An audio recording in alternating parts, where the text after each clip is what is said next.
Brighter Shores is a brand new MMORPG developed by Runescape creator Andrew Gower.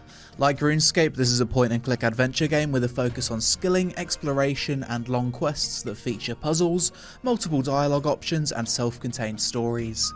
Brighter Shores is available on Steam Early Access now, with the first 2 chapters being free to play, and Chapter 3 onwards requiring a subscription.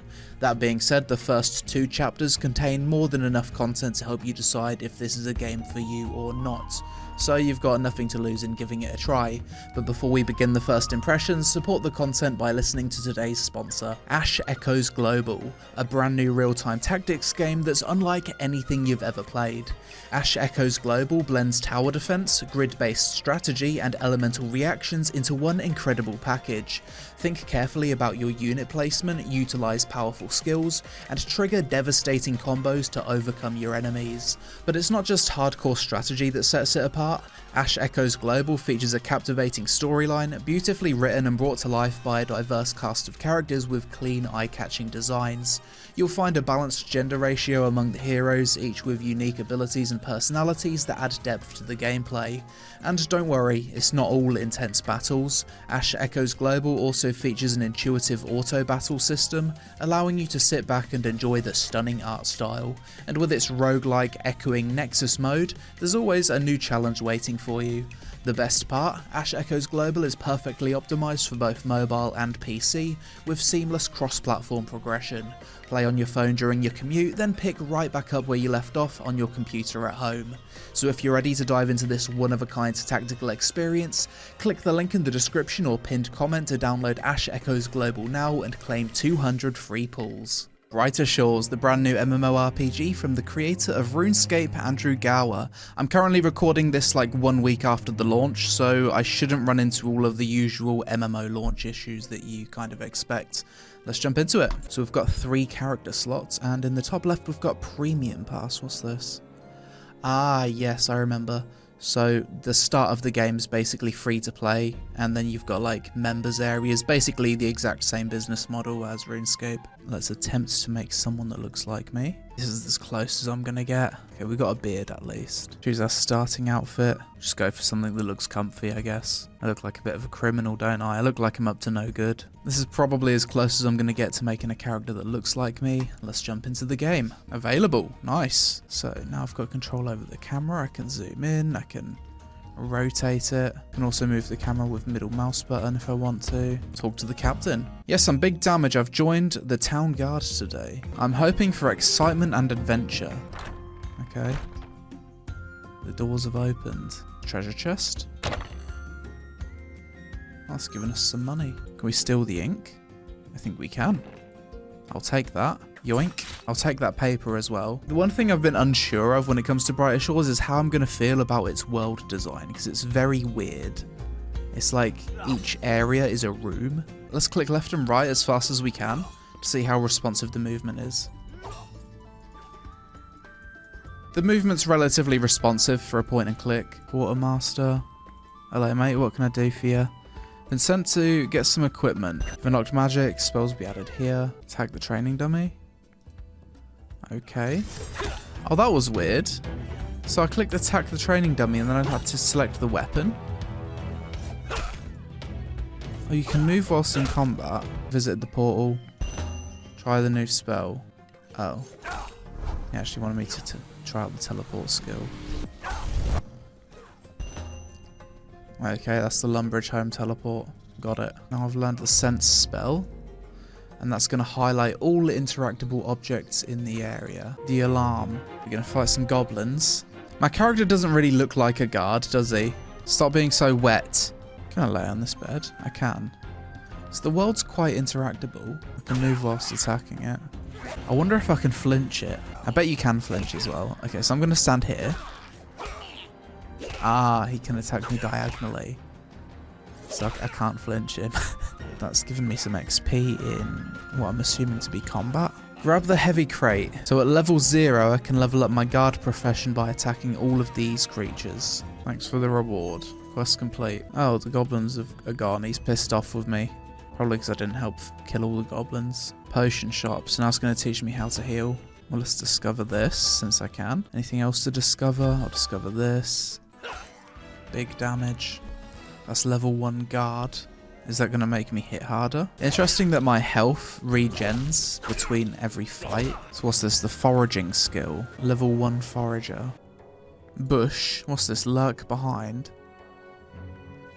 There we go. We're getting lurky. Okay, how do I stop? Okay, bored now. Use the reagent with a prepping station. So we're going to do a bit of alchemy now. Different banks here for your reagents and potions, like specific space for it. Give it the potion. Feeling good. The captain wants me to command you on the job. So now I've learned the immunity spell so I can retreat in combat. I need you to train to a total level of at least 60. Brilliant. So that's the tutorial over. Go out and level up some skills. Oh, and now all the other players have appeared. And I guess this is their total level appearing above their head. If you want to buy something, you need to buy it in either a quantity of 110 or 100. There's no buy X option. Just off exploring at the moment. Oh, guard's halberd. So this is attacking with frost damage, it seems. Let's go fight with... Oh, what's this? Oh, I got some rare armor drop last time I killed one. Come on. Oh, just... Have I just got really lucky? You must tune this armor at an obelisk before it can be equipped. Complete the quest The Obelisk to learn more. Do I really have to select my weapon every single time? Like, to get into combat with an enemy, it's so many unnecessary clicks. Like, you click the enemy, then you click attack, then you click the weapon. 3 clicks to get into combat. In RuneScape, you literally just click it once. Half the time, and you just go attack. I just don't understand the point of this room system. Like, how is this better than just having an open world? Goblin behind you, mate. Oh, goblins yoinked it. You little blighter. Oh my god, is this what skill capes look like in this game? Holy, that is ugly. The spike on the obelisk. Doesn't fit. Help me with the tablet. Okay. Ah, and that tells me the order of these sigils I need to place. Questing seems fine so far. The obelisk's broken. Summon for tech support. The dialogue's quite funny. Have you tried turning it off and on again? The solution when it comes to 99% of tech support. To be fair. The questing's quite intuitive in this game. You just click the quest here and it literally tells you where to go, and you can like click and it shows you the location, who to talk to. Try and tune an item. Sword, I suppose. It doesn't seem to cost any resources or anything to do that. So, equipped with some better gear, let's return and hand in the quest. Obelisk complete, 10,000 guard XP. And that's taken me all the way to level 14. Doesn't feel much stronger. Doesn't feel like I'm hitting much harder. I guess I am.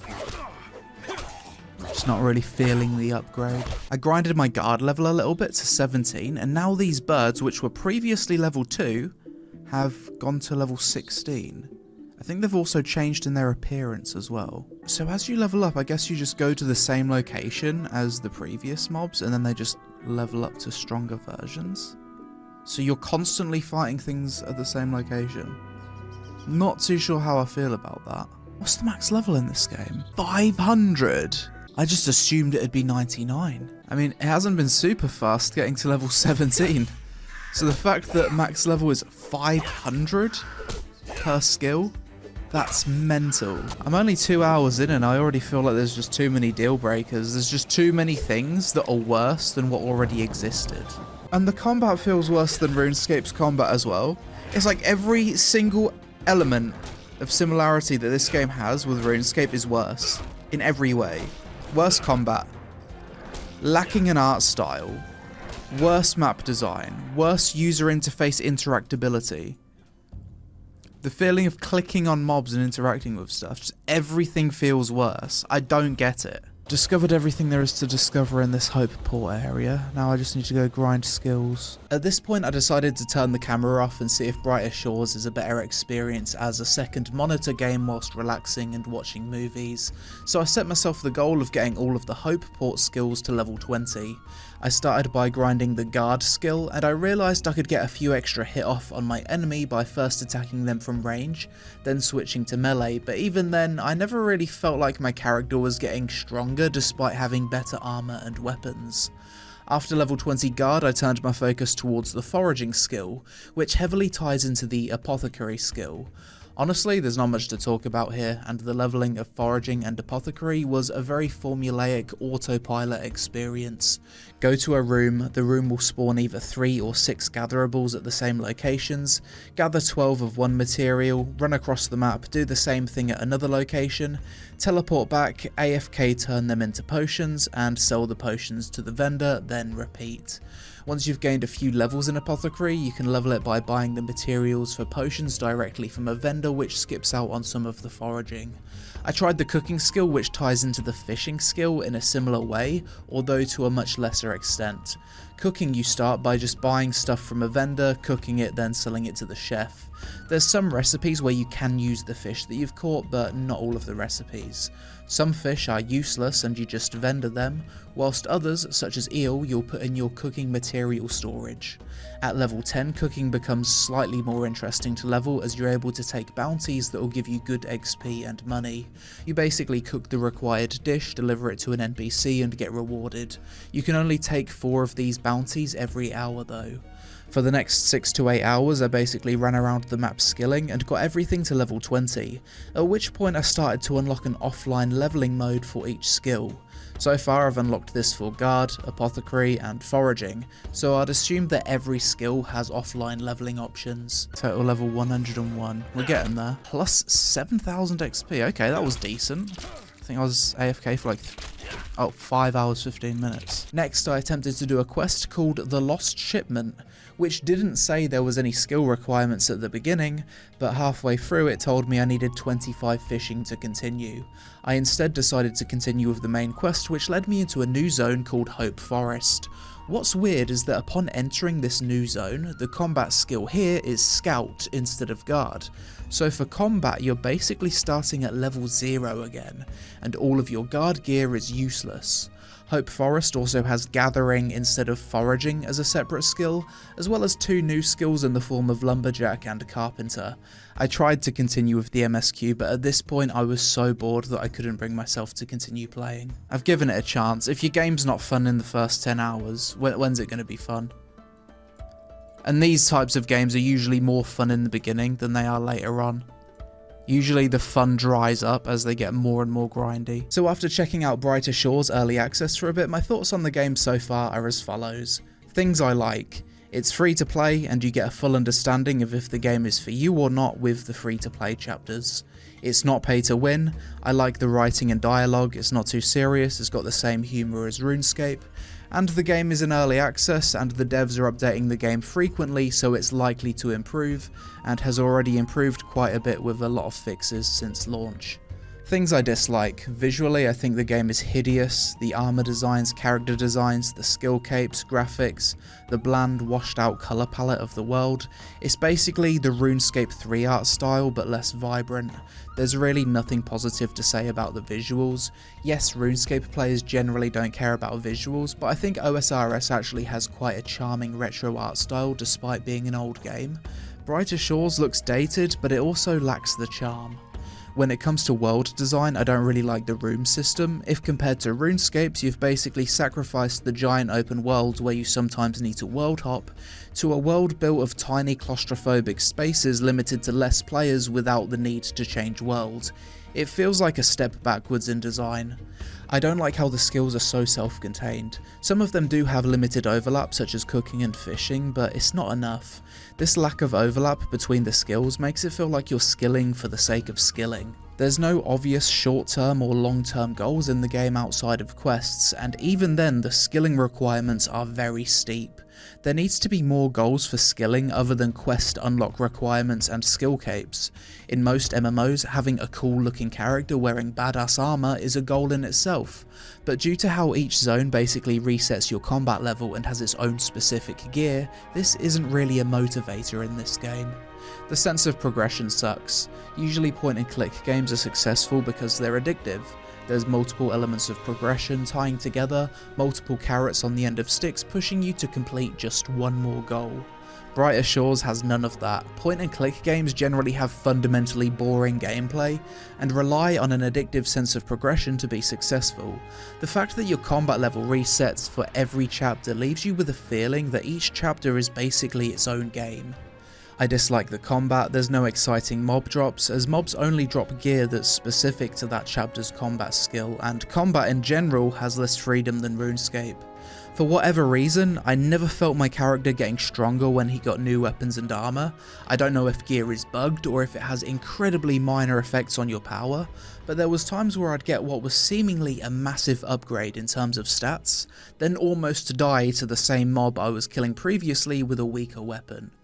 The game doesn't really feel like an MMORPG, the chat is turned off by default, the chat filter is extremely strict, there's seemingly no multiplayer content, and due to how you're constantly changing rooms and getting phased in and out with different people, there's not a whole lot of chatting going on. Overall, despite being a long-term RuneScape player, I don't think Brighter Shores is a game that appeals to me. The game just doesn't seem to do anything better than RuneScape and actually feels like a step backwards in design on multiple aspects. In its current state, Brighter Shores feels like skilling for the sake of skilling without worthwhile rewards or dopamine to make you feel good when the number goes up. You don't feel like you're adventuring, you're not really planning out your own progression path throughout the world, the combat feels like a downgrade from RuneScape, and the game lacks the biggest thing that made RuneScape so addictive, which is the immense overlap between skills, rewards and combat. It really hurts me to be so negative towards this game, considering it's been made by the guy who made what I consider to be the most well-designed MMORPG there is. But fundamentally, I don't think the core game design behind Brighter Shores is fun or addictive. Maybe that changes with more development though. Props to the devs for at least trying some really weird experimental stuff with the game design here, but unfortunately for me it's not looking good. But that's it for this video, sorry it was a negative one. Brighter Shores is free to play on Steam if you want to try it out for yourself. The game is sitting at mostly positive reviews, so there is a chance that this game just isn't for me and you might enjoy it. Help us out with a like for the algorithm, social media on screen, thanks for watching, and I'll see you in the next one.